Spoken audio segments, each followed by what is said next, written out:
how do you think we should be approaching psychedelics? I know there's a lot of stigma against it. There's a lot of fear. We had the recent backlash with the FDA not approving MDMA. But how can we come to this from like a rational, scientific perspective? And are psychedelics something that you see being part of the medical system moving forward? And if so, like how?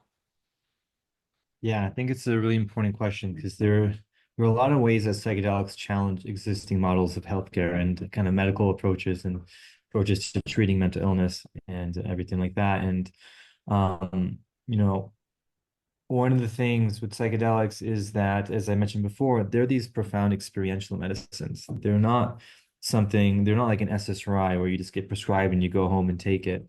They're based on a limited number of profound, deep experiences which create lasting change.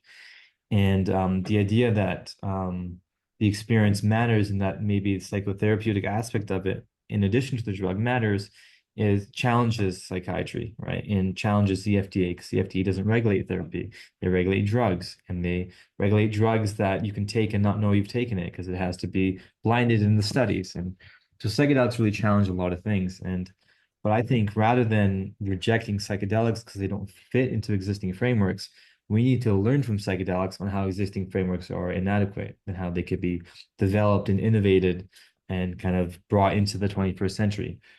Because a lot of drug evaluation protocols, like the randomized controlled trials, started in around 1962 or three as a response to, thalidomide, which is a morning sickness drug, which caused all sorts of birth defects. Anyway, it's been 60 years that we've had the same model and psychedelics challenge it. And so what I really want to see moving forward is psychedelics heralding this greater recognition of experiential medicines and of these combined pharmacotherapy, psychotherapy approaches and of innovations happening in the FDA and in kind of NIH's conception of psychiatric drugs, et cetera, and moving that forward. So I think they do represent a very different means of treating mental illness that is sorely needed, and but it needs to be integrated into these kind of systems.